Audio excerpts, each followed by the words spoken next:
as you went through that evolution for you, was a lot of it just, lack of a better way to put it, learning on the job, refining it, or were there like specific books, people, coaching, course, anything that you leaned into? Yeah. There was actually a very healthy combination, I think, of learning through experience, which I think is often the best teacher, but then the self-realization. My wife still jokes about this. We're dating at the time. I was like, babe, I got to go to business school. Like it was 2008. Our customers were getting bigger because we were like mainstream in this Google offering. We're serving huge universities and a lot of early public sector adopters, telcos.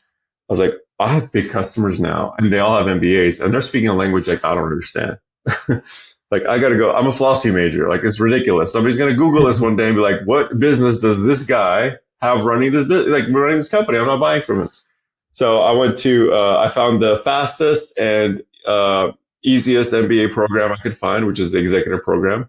I picked USC over UCLA because I went to UCLA for some other stuff early days. And I was like, this is what I'm going to do. 2 years, I'm in and out. Every other Friday, Saturday, I could do this. I don't have kids yet.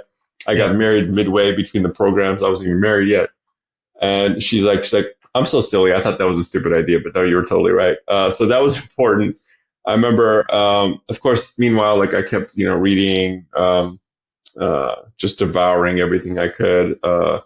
A lot of Malcolm Gladwell, a lot of Simon Sinek, a lot of, all these guys, some of the books sitting on the shelf. But, and then the other big leap for me, again, this is more about a psychological leap, around the art of the possible. At some point, a couple of years after the MBA, I was like, look, there was 3 entrepreneurs in this group of 75. They're all like Disney executives and IBM executives. Like, I can't learn that. Like, they're on a different journey, right? Like, how do I surround myself with other people building shit? And I was like, YPO. I'm going to join YPO. My business was barely big enough to qualify.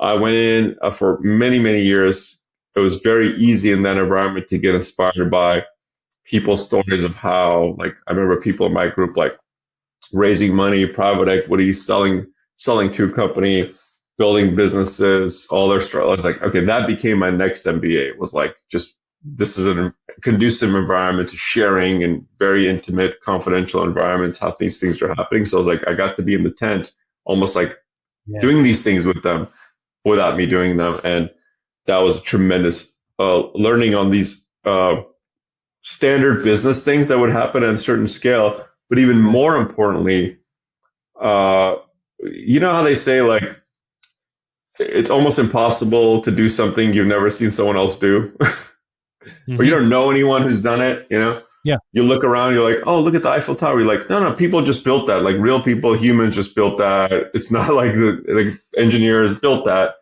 I was around these businesses like, oh my God, this guy just built this business and he sold it for X. And I know him and he's just a regular dude. Like, if he can do it, And by the way, this is what he learned and here's the mistakes and here's what to look out for. So that became like another psychological leap, which is like, no, this thing, like, I can do this because these guys are doing this. And I know them and we're having a beer right now. Like, I can do it, right? That was very important because many, many businesses, especially ones not coming out of entrepreneurial legacy or something like this, or experience or HBS or whatever, is like, you get stuck, because it's a self-limiting thought around like what it is, or you don't surround yourself with the people who've done it differently. And you're like, many, many businesses in our industry, in many industries, get to whatever, 10 employees, 20 employees, 50 employees. And they're like, it's a lifestyle business. Nothing wrong with that. It's actually a choice I think all entrepreneurs have to make. Red pill, blue pill. Nothing wrong with the lifestyle business. But I was like, no way, this thing is too big. Like, so we have to grow. We have to serve as many customers as possible. The work we're doing is too important, right? So how do you do that? That was a big leap for me. Wow. And that's great. What made me think? YPO is Young Presidents Organization. Is that right? Yes. Okay, just make sure for any of our listeners. Great. Sorry. Thank go ahead. Yeah. No, I was going to say that the story you just said made me think of Olympic races, the running the mile, because as soon as somebody breaks one barrier, everybody's like, it's possible. And next thing you know, the next race, 10 people do it. You're like, well, you couldn't do it last year. How is it possible this year? 4-minute mile, 3-minute mile, Everest. It took hundreds of years for the first person. And the next year, like 10 people did it.